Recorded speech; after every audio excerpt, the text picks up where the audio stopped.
Today on Public Eye News, the Iron River Police Department arrests a man for making threats on social media. And later, we'll have everything you need to know about the DTE rate increases slated to take effect.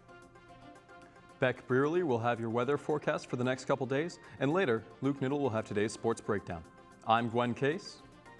And I'm Bianca Kroll, and this is Public Eye News.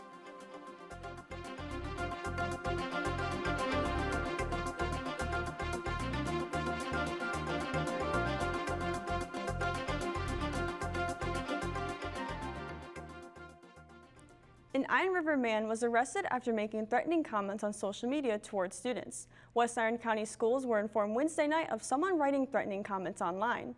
Iron River Police Chief informed the schools that an adult community member had posted threatening comments on social media regarding the children in the community. While the schools were not directly mentioned in the post, the schools were prepared to close for the safety of the children and staff. The agencies got together and immediately began to investigate the potential threat. The community member responsible was immediately taken into custody that night. Superintendent Kevin Schmolzer said that the school was thankful for the actions of the agency and having school resource officers located on the campus every day to ensure safety. DTE Electric has been authorized to increase revenue to improve aging power lines and improving maintenance. The increase was for $217.4 million for this year. This increase also helps the tree trimming surge program. In 2024 and 25, 90% of the project will be spent in low-income and vulnerable communities. The DTE Electric's low-income bill assistance credit will increase from $40 to $50 a month for low-income customers. This will also apply to enrolled households whose income is at or below 150% of the federal poverty level. Some improvements for DTE include durable materials to replace poles, cross arms, and insulators. Throughout the year, Northern Michigan University's Alumni Relations plan numerous reunions and events. They're starting off the year with two coming up in the Green Bay area. A free gathering with immersive games, appetizers, and a cash bar will be at the Turn Restaurant Lounge January 31st from 6 to 8. Then on February 1st, it's NMU night at the Green Bay Gamblers hockey game at 6 p.m. Space is limited, however, you can RSVP in advance on the nmu.edu website on the Alumni Association's events page. Tickets are still available for the Gamblers vs. Muskegon hockey matchup for $17, and they can be purchased through the same website. President Brock Tessman is expected to attend both events. This new year is bringing Michigan Tech a second career fair and more than 150 employers to Michigan Tech's Student Development Complex at 5 p.m. this upcoming Tuesday. The 2025 Spring Career Fair brings U.S. and international employers with a good mix of businesses from the Upper Peninsula. This is a great opportunity for students to find full-time, part-time, and internship roles.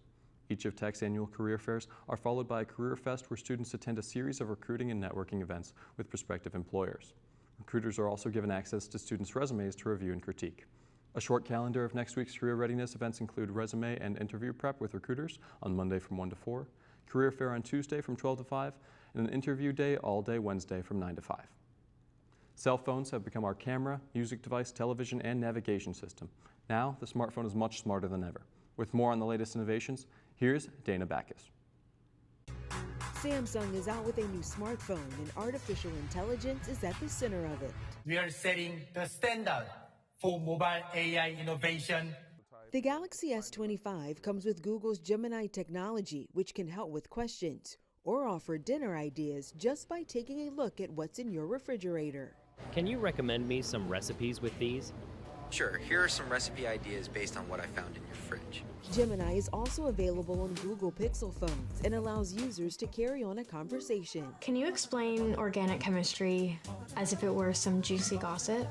Organic chemistry is all about carbon's relationships, who it's bonding with, who it's breaking up with, and what kind of crazy molecules they're forming. Apple is also making the phone more of a personal assistant. Apple Intelligence can transform a short note into a formal invitation and create custom emojis based on your description. But apparently, the new technology has yet to impress consumers. A survey last month from the smartphone marketplace CellCell found that 73% of iPhone users and 87% of Samsung users say AI features add little to no value. However, analysts believe that will change as the tech improves. There's been a lot of hype around AI and some of the things theoretically it could do, but I feel like today we started to get a hint at some stuff that regular people are going to want to use and that will be truly impactful. Experts add that smartphone companies are spending billions on artificial intelligence, so you can expect more new AI features in the future. Danya Backus, CBS News, Los Angeles. Now don't touch that dial. We'll be back with your weather and statewide news after this break. Tune in to the heartbeat of the Upper Peninsula. At Public Radio 90, we're more than just a frequency on your dial. We're your trusted home for national public radio. Let our diverse blend of music be the soundtrack to your day. Public Radio 90, where community comes alive. Tune in and let your imagination soar. Don't miss Weekday with Hans Alstrom, Monday through Friday from 3 to 4. You're listening to member-supported Public Radio 90, WNMU-FM. Hello and welcome back. My name is Beck Brearley, and I'll be giving you your Public Eye weather report. Taking a look behind me on the rooftop cam, it's looking beautiful on campus. Not a cloud in the sky, a little bit of activity too. But let's jump into some conditions around the UP. Starting off in Houghton, we are looking at sunny skies with a current temp of 15. Down in Ironwood, it is 16 with the same conditions. In Iron Mountain, it is 13 and partly cloudy. Down in Menominee, it is 13 and sunny. Taking a look at the eastern side of the UP, over in Escanaba, it's 12 and partly sunny. Over in Manistee, it's 13 and cloudy.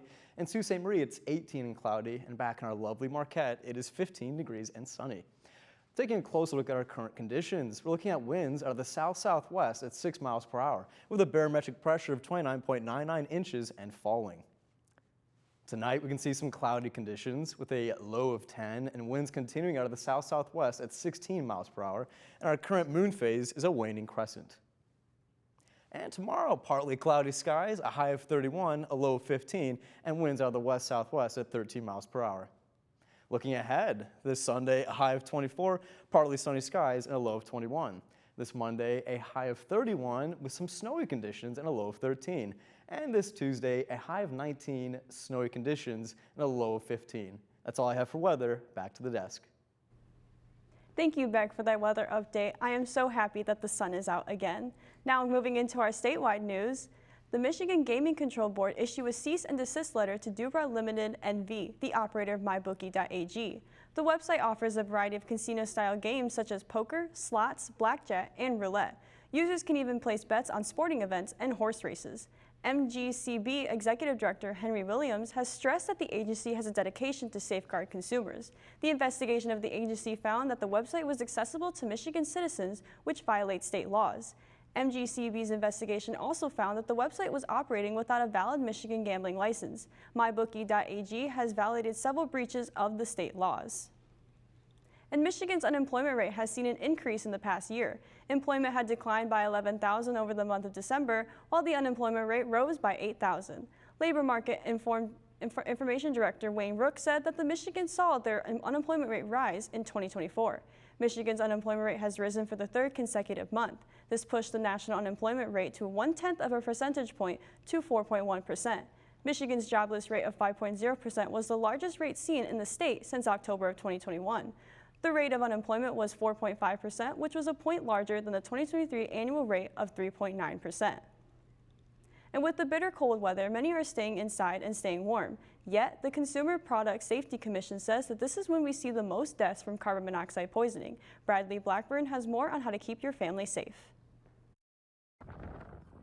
Many parts of the United States are dealing with freezing temperatures and wintry conditions, which can lead to power outages and other problems when trying to stay warm. In Houston, leaders are warning about the risks of carbon monoxide poisoning from heaters, fireplaces, and generators. We did have an incident today that involved 2 children. Fortunately, our fire department did an amazing job in taking them to a local hospital for precautionary measures, and the prognosis is good. Every year in the U.S., about 100 people die from CO poisoning from portable generators, according to the Consumer Product Safety Commission. Carbon monoxide is an invisible killer. You cannot see it, you cannot smell it, and it can literally incapacitate you in moments and kill you.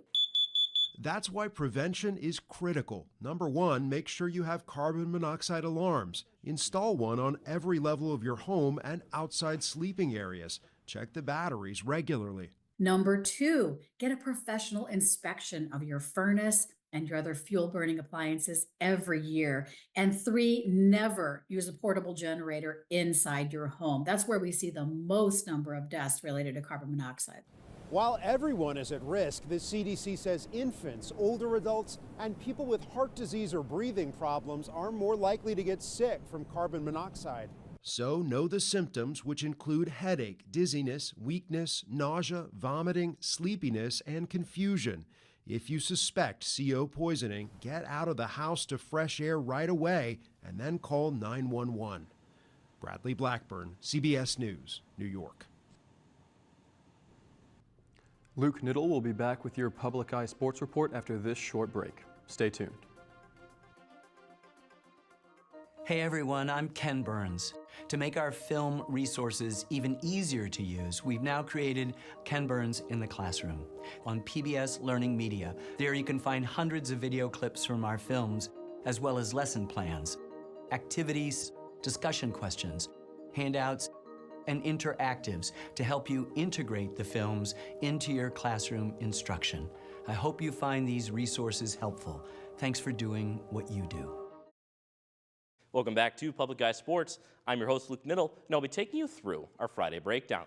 Leading off the triple Wildcat scoop, the men's and women's basketball teams traveled down to Big Rapids last night for a doubleheader with the Ferris State Bulldogs. The women's teams clashed first, and the Cats dog-walked Ferris through all 4 quarters, dominating 78-48.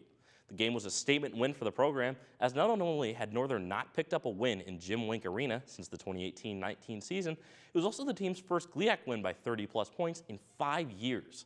As for the men, they fell just short of completing the road sweep, losing 85-79.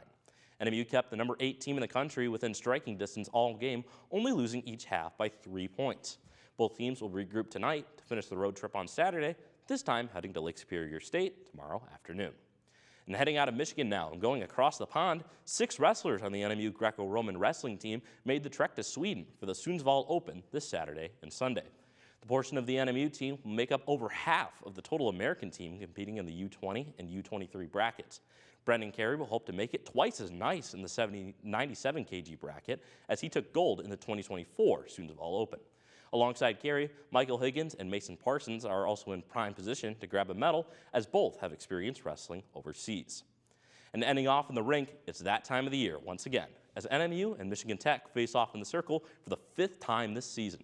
The Wildcats may play on ice, but they're red hot so far in 2025, racking up a huge upset over number 12 Minnesota State for their first game of the new year and a road sweep over Bemidji State last weekend.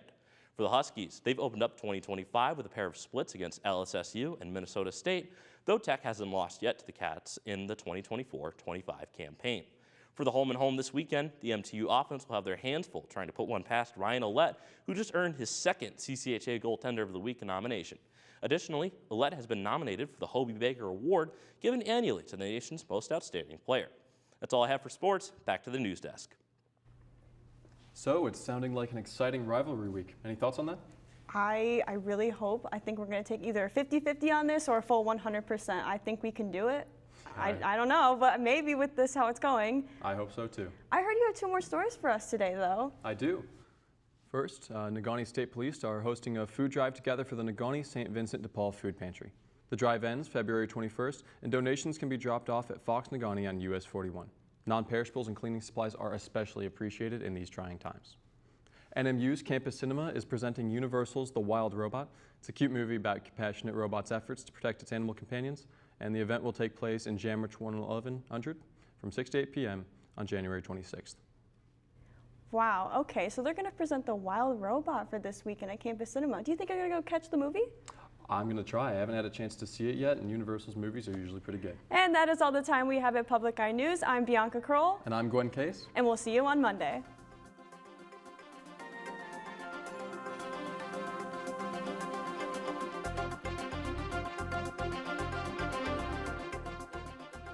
The preceding program was produced by WNMU-TV, Northern Michigan University Public Television, in studios located in Elizabeth and Edgar Hardin Hall.